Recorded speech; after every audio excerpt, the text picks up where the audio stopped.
Nous savons tous que la connaissance mène au pouvoir, mais la connaissance occulte est encore plus puissante.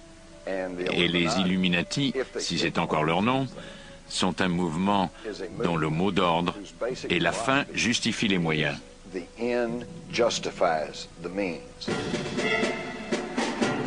Les partisans de la théorie du complot ont confirmé que les Illuminati contemporains représentent aujourd'hui une puissante entité à travers le monde, même si leur appellation a changé. Ils feront tout pour mener à bien leur projet. Ils tueront, détruiront, banqueront, escroqueront, voleront, peu importe. C'est une menace efficace, car ils se feront passer pour n'importe quoi. Des libéraux, des conservateurs, des fascistes, des communistes, des démocrates, des républicains, ils sont tout ce qui leur permet de poursuivre leurs desseins. C'est une puissante conspiration secrète d'une grande efficacité. Les partisans de la théorie du complot comme Jim Marrs et Paul Williams prétendent que l'appel aux armes des Illuminati est survenu lors de la formation de la confrérie secrète la plus controversée de ces 3 derniers siècles, les francs-maçons. Une ancienne secte de bâtisseurs et de maçons qui pourrait remonter à l'ancienne Égypte. Le terme franc-maçon est franco-anglais. Il est issu de la contraction du mot libre et de maçon, désignant ceux qui travaillaient à la construction des édifices. Lorsqu'ils n'ont plus eu le droit d'être des Templiers, ils se sont regroupés. Leur communauté ne rassemblait pas que des maçons, mais tous les corps de bâtiment.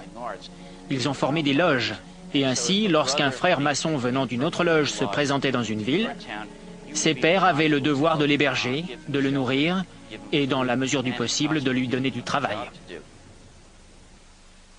Pour d'autres, comme le journaliste d'investigation John Rappaport, les chevaliers du Temple sont simplement passés dans la clandestinité sans jamais disparaître. Mais à présent, il prétend que les chevaliers ont ressurgi et probablement infiltré la franc-maçonnerie.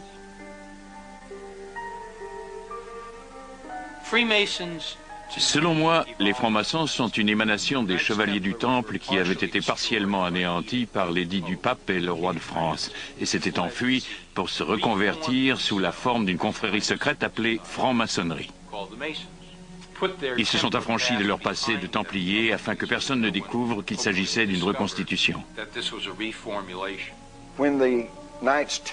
Lorsque les chevaliers du Temple sont rentrés de la Terre Sainte avec leurs nouvelles richesses et les connaissances qu'ils avaient acquises, ils se sont mis à travailler en étroite collaboration avec des confréries de maçons. Ces confréries se serraient les coudes à la manière d'un syndicat et travaillaient en collectivité à l'édification de cathédrales et d'églises. Ce sont donc les confréries de maçons qui sont à l'origine de la franc-maçonnerie. Mais la franc-maçonnerie en tant que confrérie a survécu très longtemps. Compte tenu du fait que, bien qu'elle n'ait jamais affronté directement l'Église, cette dernière redoutait énormément cette conviction d'essence gnostique, selon laquelle on pouvait accéder à la connaissance par soi-même. Les francs-maçons deviennent les ennemis du Vatican, comme les Templiers avant eux. L'Église les considère comme une menace à sa souveraineté. L'Église a condamné la franc-maçonnerie à plus de 17 reprises. Elle a mis la confrérie hors la loi, et les fidèles qui deviennent francs-maçons risquent l'excommunication. On ne peut pas être à la fois catholique et franc-maçon. Depuis son origine, la franc-maçonnerie est un affront à l'Église catholique. Aux États-Unis, on estime que les francs-maçons se sont implantés dès la Révolution. Plus encore, l'écrivain Jim Marrs et d'autres sont convaincus qu'ils sont très vite devenus des acteurs politiques du jeune gouvernement. De leur propre aveu, les francs-maçons ont joué un rôle très important. La Boston Tea Party aurait été organisée par les membres d'une loge maçonnique qui, une fois leur tenue achevée, se seraient habillés en indiens avant de jeter la cargaison de thé dans le port de la ville de Boston. La proportion de francs-maçons parmi les pères fondateurs des États-Unis risque de surprendre bon nombre de personnes. Aux États-Unis, lors de l'époque coloniale, la franc-maçonnerie était le nerf de l'économie. Dans de nombreuses villes, il fallait devenir franc-maçon pour faire des affaires. Lorsqu'il est arrivé à Philadelphie, Benjamin Franklin a vite réalisé qu'il lui fallait rejoindre cette confrérie s'il voulait que la ville fasse tourner son journal et ses presses d'imprimerie. John Hancock savait qu'à Boston, où un tiers de la population dépendait de lui en matière de revenus, il pouvait se fier à ceux qui étaient francs-maçons et ne donnait donc pas de travail aux profanes. Dans une lettre rédigée par son frère, George Washington apprenait qu'en devenant franc-maçon, il lui serait plus facile de trouver des chantiers. Parmi les 57 signataires de la Déclaration d'indépendance des États-Unis, plus d'une cinquantaine étaient connus pour être des francs-maçons. Le rôle éminent de la franc-maçonnerie dans la formation des États-Unis ne fait donc aucun doute. Il s'agit peut-être d'un hasard, mais la formation des Illuminati en Bavière coïncide exactement avec la constitution de l'État américain. Les Illuminati ont-ils découvert une communauté secrète particulièrement bienveillante à leur égard au sein de la jeune nation américaine? Les Illuminati ont été fondés au cours de l'année 1776, un 1er mai. Un mois qui par la suite deviendra en quelque sorte celui du communisme international. On les appelait les détenteurs de la lumière, Illuminati pour illumination, la connaissance de soi ou du monde à travers la lumière. En réalité, il y a eu plusieurs groupes Illuminati. Le plus connu est celui de Bavière, dont la devise « Liberté, égalité, fraternité » n'est pas sans rappeler quelque chose. Ils ont joué un rôle fondamental dans l'esprit des pères fondateurs des États-Unis. Une fois la franc-maçonnerie solidement établie en Europe et aux États-Unis, les Illuminati commencent à étendre secrètement leur pouvoir en infiltrant les loges maçonniques.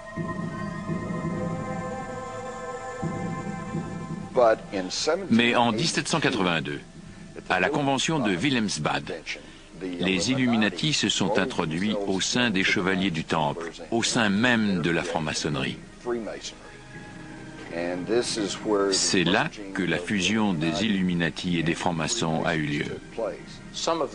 Certaines de ces loges ont été infiltrées par Adam Weishaupt, le fondateur des Illuminati, en 1776. Il estimait que le noyautage de certaines loges maçonniques solidement implantées constituait un excellent moyen de passer le mot afin de contrôler la mise en place de sombres projets à une échelle internationale. George Washington lui-même, un des pères fondateurs des États-Unis, craignait ouvertement l'infiltration des Illuminati. Il est intéressant de remarquer que George Washington avait déclaré qu'il croyait à une conspiration des Illuminati, mais qu'elle n'avait aucun lien avec la franc-maçonnerie. Il ne faisait aucun lien entre la franc-maçonnerie et les Illuminati, mais croyait tout de même au complot. Il fallait un petit groupe de personnes aux commandes du navire pour garantir sa fiabilité.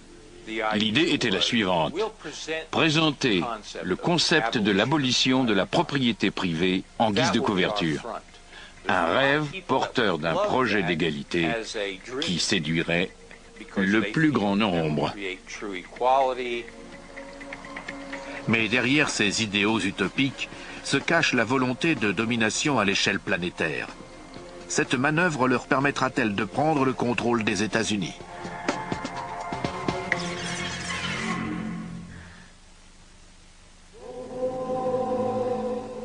Alors que les francs-maçons illuminés étendent leur emprise sur le monde, le pouvoir, l'influence et la richesse de l'Église catholique romaine déclinent lentement. Afin de garantir sa survie, le Vatican doit trouver un compromis. Certains observateurs affirment que le Saint-Siège a passé un pacte secret avec le diable. D'autres estiment que ce compromis est responsable de la résurgence des assassinats du pape.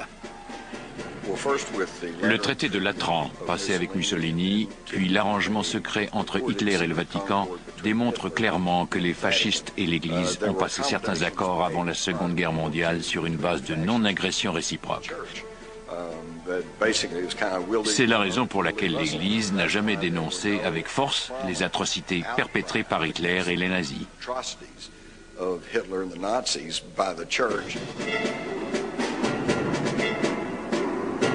Cette prétendue infiltration secrète du Vatican par des puissances externes a pu sauver l'Église de l'anéantissement. Cependant, certains estiment que cela en fait un complice du génocide qui allait suivre. Le pape Pie XI a signé le concordat avec Hitler et avec Mussolini. Il a servi ces deux régimes fascistes. Vers la fin de son pontificat, il est revenu sur ses positions car il savait qu'il avait fait une erreur.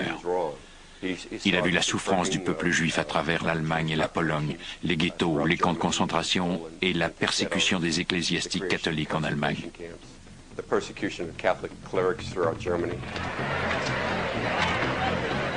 En 1939, le pape Pie XI ne peut plus respecter l'accord clandestin qu'il a passé avec Mussolini, le dictateur italien, et décide de séparer l'Église du pouvoir fasciste. Ce sera sa dernière décision.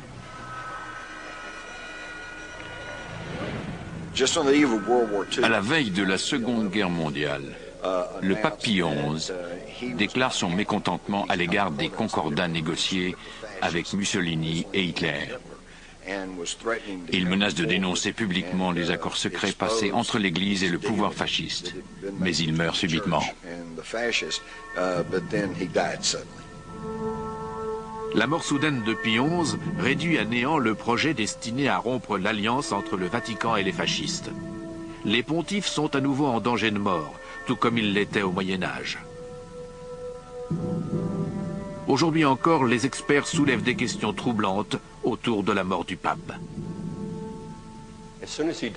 Immédiatement après la mort du pape, deux personnes sont entrées dans sa chambre.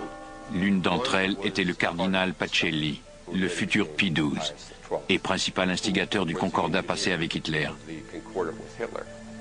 L'autre était le médecin du Vatican. Le cardinal Pacelli et le médecin du Vatican ordonnent immédiatement que le corps du souverain pontife soit embaumé. L'Église n'a encore jamais autorisé cette pratique auparavant. Par ailleurs, le Vatican interdit de pratiquer l'autopsie du corps, ne faisant qu'accroître les soupçons. La mort de Pie XI demeure encore un mystère à ce jour. Il y a de bonnes raisons de croire qu'il a été empoisonné par les fascistes italiens. Mais comme dans la plupart des complots, c'est en obscurcissant les faits que l'on préserve le mystère et non en s'efforçant d'occulter la vérité. Les affirmations et les démentis entraînent une telle controverse que le peuple finit par se lasser et se désintéresser. Ce n'est pas la dernière fois au cours de l'histoire récente que les scandales liés au secret, aux manigances et aux morts mystérieuses du Vatican éclaboussent l'Église. Le 5 mai 1998, les titres de la presse italienne font l'effet d'une bombe. La violence s'est emparée du Vatican. Derrière ces murs, l'une des cités les plus secrètes et les mieux gardées du monde, un meurtre a eu lieu. Le 4 mai 1998, une religieuse traverse la caserne de la garde suisse du Vatican et découvre les corps d'Alois Estermann, commandant de la garde, de son épouse, Gladys, et d'un jeune caporal-chef, Cédric Tornet. Quelques heures plus tard, le Vatican déclara que le jeune caporal-chef a tiré sur le commandant et son épouse, avant de retourner l'arme contre lui. Qu'est-ce qui se cache derrière ce crime horrible? Le Vatican a-t-il été infiltré? S'agit-il d'un vaste complot destiné à renverser l'Église? Dan Brown n'aurait pas pu mieux décrire la manière dont l'affaire a été étouffée. Ce n'est que 4 heures après la découverte des corps que le Vatican a annoncé que, selon la version officielle, le caporal-chef avait tué le commandant et son épouse avant de se donner la mort dans un accès de folie. On n'a jamais su sur quoi se fondait cette conclusion. La nature brutale du communiqué du Vatican concernant le meurtre au sein de la garde suisse ne fait qu'enflammer l'histoire. Les journaux italiens ne disposaient que des quelques lignes du communiqué du Vatican. C'est de là que tout est parti. Ce qui apparaît en surface comme un crime étrange dans une des sociétés secrètes les mieux protégées du globe a sans doute une origine plus politique qu'il n'y paraît. Cédric Tornet a été présenté par le Vatican comme un aliéné, un alcoolique et un toxicomane. Mais en réalité, c'était un garde suisse typique. Il était dévoué au pape et avait juré de lui sacrifier sa vie si nécessaire. Il voulait devenir un des gardes du corps de sa sainteté et toutes les espérances qu'il nourrissait se sont avérées de pures illusions.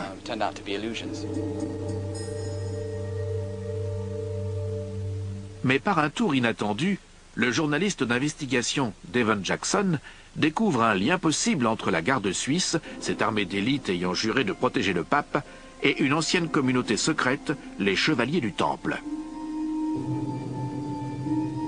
Ceux-là même qui, après l'avoir protégé, furent anéantis par le pape. Cette investigation a-t-elle démasqué la résurgence de la communauté secrète? L'affaire n'a jamais été résolue. Comme ses prédécesseurs, les Chevaliers du Temple, la garde suisse, gardent jalousement son secret. En dépit de l'énorme pression de l'opinion publique pour qu'une enquête soit ouverte afin de connaître les responsables des meurtres, le Vatican étouffe l'affaire. Il refuse l'aide du gouvernement italien et celle d'autres experts.